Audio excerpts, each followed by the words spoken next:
देखिए, तस्वीरों के जरिए हमने आपको बताने की कोशिश की किस तरीके से नागपुर में दहशत फैलाने की कोशिश की है, लेकिन अब आपको उन चेहरों के बारे में भी जानकारी देते हैं जिन्होंने नागपुर को पूरी तरीके से बदलने की कोशिश की है। बदलने की कोशिश यानी कि अशांत करने की कोशिश की है।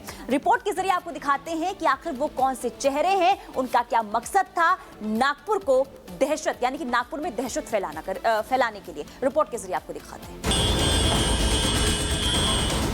इस चेहरे को पहचानिए, ये वही चेहरा है जो नागपुर हिंसा का जिम्मेदार है। इस उपद्रवी को पुलिस तलाश रही है।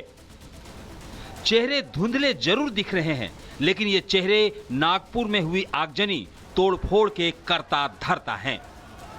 इनकी मजाल तो देखिए, लोग तो लोग पुलिस को भी नहीं बख्शा। पुलिस जब इन्हें हिंसा से रोकने की कोशिश कर रही थी, तब ये पुलिस पर ही पत्थरबाजी करने लगे।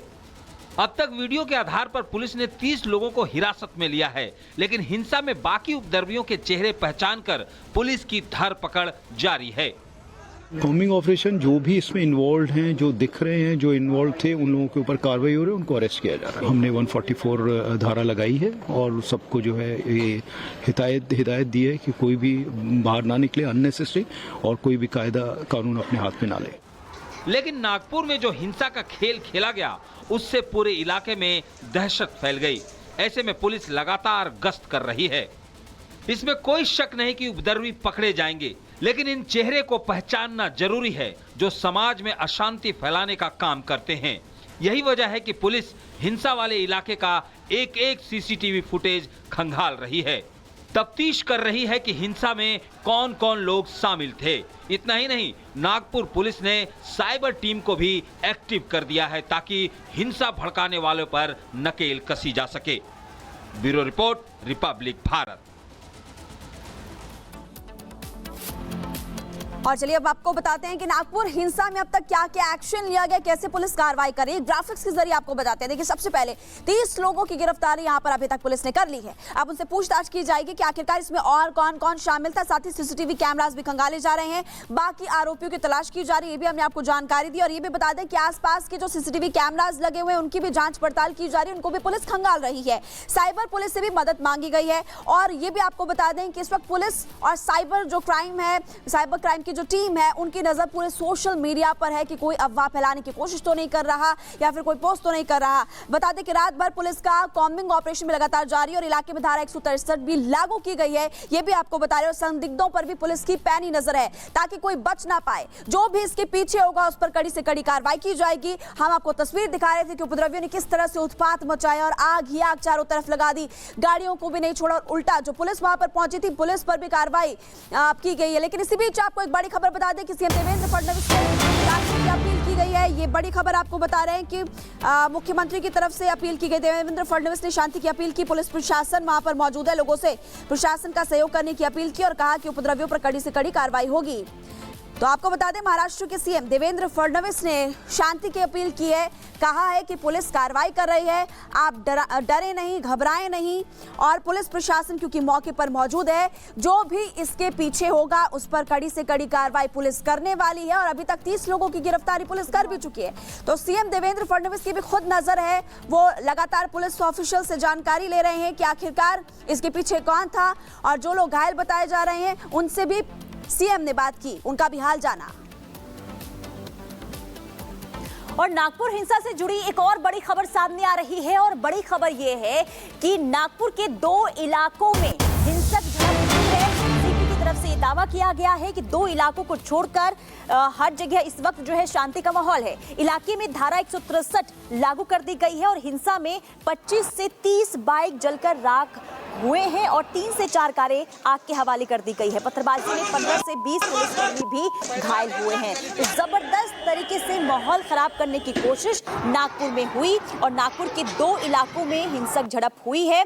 2 इलाकों को छोड़कर सभी जगह इस वक्त शांति का माहौल है, ये सीपी की तरफ से दावा किया गया है। और जो 2 इलाके हैं जहां पर सबसे ज्यादा तस्वीरें खराब हुई है, माहौल खराब करने की कोशिश हुई है, वहां पर पुलिस प्रशासन की पैनी नजर है और धारा 163 लागू कर दी गई है। इसके अलावा जो जानकारी दी गई है वो ये कि 25 से 30 बाइक जो जलकर पूरी तरीके से राख और 3 से 4 कारें जलकर राख हुई है।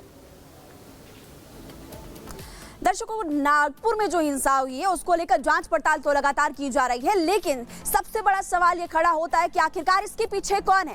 अब सवाल ये उठ रहा है, क्या कुछ मौलाना जो बयान दे रहे हैं लगातार, वो इसके पीछे, उनके भड़काऊ बयान क्या इसके पीछे है? इसको लेकर जांच पड़ताल होगी, लेकिन पूरी खबर इस रिपोर्ट में आपको दिखाते हैं।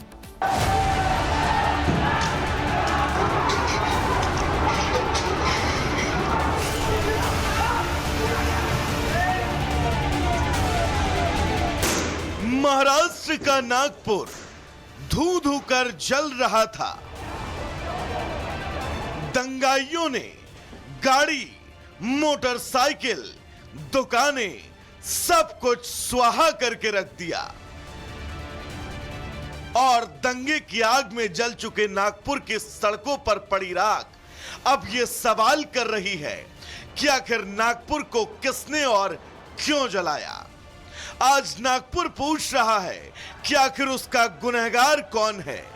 दंगों की आग के आगोश में सहमा खड़ा नागपुर अपने ऊपर हुए जुल्मों सितम की कहानी खुद बयां कर रहा है और सवाल पूछ रहा है कि कौन है वो लोग, मजहब के चाहने वाले वो लोग जिन्होंने दंगे के दाग से नागपुर के दामन को दागदार कर दिया।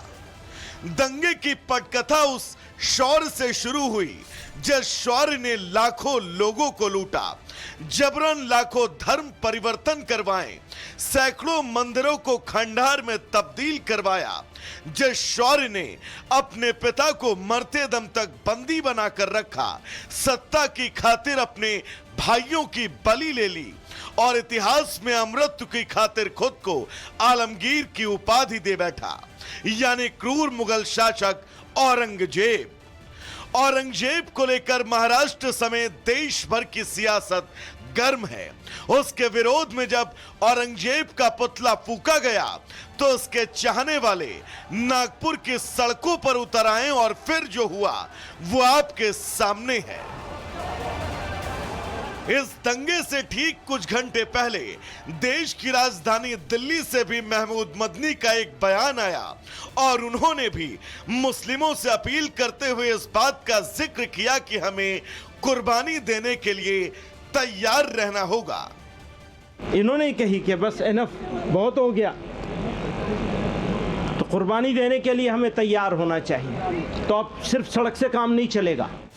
महमूद मदनी ही नहीं, उद्धव ठाकरे ने भी मराठाओं के शौर्य का सहारा लेते हुए औरंगजेब की कब्र की वकालत करते हुए नजर आए।